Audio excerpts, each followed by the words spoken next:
Hi friends, welcome to Komala cooking channel. ಬನ್ನಿ friends, ಇವತ್ತು ನುಗ್ಗಿ ಸೊಪ್ಪಿನ ಸಾಂಬಾರು ಹೇಗೆ ಮಾಡೋದು ಅಂತ ತಿಳಿಸ್ಕೊಡ್ತೀನಿ.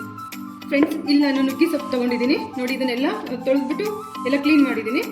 ಹಾಗೆ ಮತ್ತೆ ನುಗ್ಗಿ ಸೊಪ್ಪಿಂದು ಹೂವನ್ನು ತೊಗೊಂಡಿದ್ದೀನಿ. ಇಲ್ಲಿ ರಿಚ್ ವಿಟಮಿನ್ಸ್ ಸಿಗುತ್ತೆ, ಮತ್ತೆ ಬ್ಲಡ್ ಶುಗರ್ನ ಕಂಟ್ರೋಲ್ ಮಾಡುತ್ತೆ, ಮತ್ತೆ ಬೋನ್ಸ್ಗೂ ಇದು ಸ್ಟ್ರೆಂತ್ ಕೊಡುತ್ತೆ.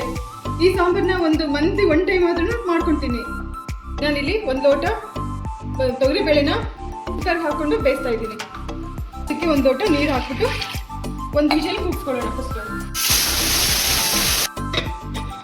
ಈಗ ಒಂದು ವಿಷಲ್ ಹಾಕಿದೆ ನೋಡಿ. ಇಷ್ಟು ಗಟ್ಟಿ ಇದ್ರೆ ಸಾಕು. ಬೇಳೆ ಬೇಯಿಸ್ಕೊಂಡಿರುವಂಥ ಬೇಳೆನ ಎಲ್ಲ ಪ್ಯಾನ್ಗೆ ಹಾಕೊಳ್ಳೋಣ.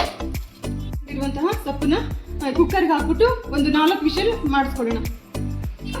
ಒಂದು 4 ವಿಷಲ್ ಮಾಡಿ ಕೂಗಿಸ್ಕೊಳ್ಳಿ. ನೀರು ಹಾಕ್ತಾ ಇದ್ದೀನಿ. ಒಂದು 2 ರಿಂದ 3 ಗ್ಲಾಸ್ ಹಾಕ್ಬೋದು.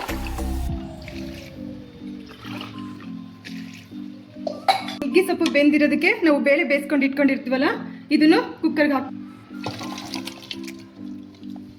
ಉಪ್ಪನ್ನ ಹಾಕ್ತಾ ಇದ್ದೀನಿ. ಕುದಿಸ್ಕೊಳ್ಳೋಣ.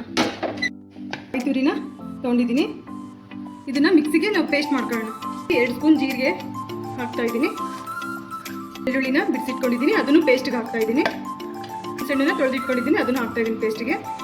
ಇಲ್ಲಿ ಒಣಮೆಣಸಿನ್ಕಾಯಿ, ಒಂದು 8 ಒಣಮೆಣಸಿನ್ಕಾಯಿನ ನಾನು ಇಲ್ಲಿ ಹುರಿದ್ಬಿಟ್ಟು ಮಿಕ್ಸಿಗೆ ಹಾಕ್ತಾ ಇದ್ದೀನಿ. ಇಲ್ಲಿ ಆಮೇಲೆ ಕೊತ್ತಂಬರಿ ಸೊಪ್ಪು ಈಗ ಮಿಕ್ಸಿಗೆ ಹಾಕ್ಬಿಟ್ಟು ಪೇಸ್ಟ್ ಮಾಡ್ತಾ ಇದ್ದೀನಿ. ಬೇಯಿಸಿರೋದನ್ನ ನಾನು ಇದು ಪೇಸ್ಟಿಗೆ ಹಾಕ್ತಾ ಇದ್ದೀನಿ. ನೀರನ್ನ ಒಂದು ಪಾತ್ರೆಯಲ್ಲಿ ಬಸ್ಕೊಳ್ಳೋಣ. ಸೊಪ್ಪನ್ನ ಆರೋದಕ್ಕೆ ಬಿಡೋಣ. ಇದೆಲ್ಲ ತಣ್ಣಗಾದ್ಮೇಲೆ ಸೊಪ್ಪನ್ನೆಲ್ಲ ಹಿಂಡ್ಕೊಂಡು ಒಗ್ಗರಣೆ ಕೊಡೋಣ. ಈಗ ಹಾಕಿರುವಂಥ ಪೇಸ್ಟನ್ನ ಈ ಕಟ್ಟಿಗೆ ಹಾಕೋಣ.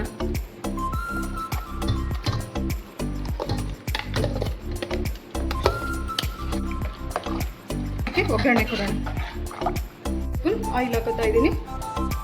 1 ಸ್ಪೂನ್ ಸಾಸಿವೆ, 1 ಸ್ಪೂನ್ ಜೀರಿಗೆ,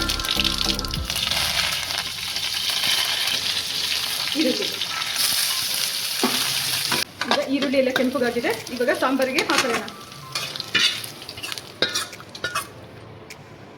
ಒಗ್ಗರಣೆ ಆದಮೇಲೆ ಒಂದು 1/4 ಸ್ಪೂನಷ್ಟು ಬೆಲ್ಲನ ಹಾಕಿ. ಬೆಲ್ಲ ಹಾಕಿದ್ರೆ ಸಾಂಬಾರು ಟೇಸ್ಟ್ ಇರುತ್ತೆ. ಇದನ್ನ ಇವಾಗ ಕುದಿಲಿಕ್ಕೆ ಇಡೋಣ. 4 ಸ್ಪೂನ್ ಎಣ್ಣೆ ಹಾಕೋಣ. ಸೊಪ್ಪಿಗೆ ಒಗ್ಗರಣೆ ಹಾಕುವಾಗ ಸಾಸಿವೆನ ಹಾಕಬೇಡಿ. ಸಾಸಿವೆ ಬದಲು ಜೀರಿಗೆ ಹಾಕಿ. ಒಂದು ಅರ್ಧ ಸ್ಪೂನ್ ಜೀರಿಗೆ ಹಾಕ್ತಾ ಇದ್ದೀನಿ. ಮೆಣಸಿನ್ಕಾಯಿ ಹಾಕ್ತಾ ಇದ್ದೀನಿ. ಒಂದು 3 ಈರುಳ್ಳಿ, ಹೆಚ್ಚಿನ ಈರುಳ್ಳಿನ ಹಾಕ್ತಾ ಇದ್ದೀನಿ.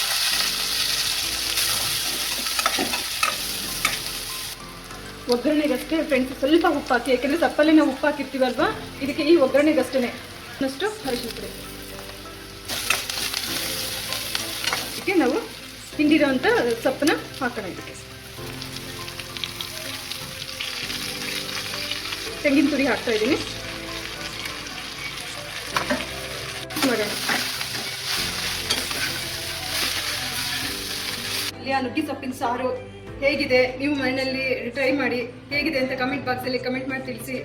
ಈ ರೆಸಿಪಿ ನಿಮಗೆ ಇಷ್ಟ ಆಗಿದ್ರೆ like, share, subscribe my YouTube channel. Thank you.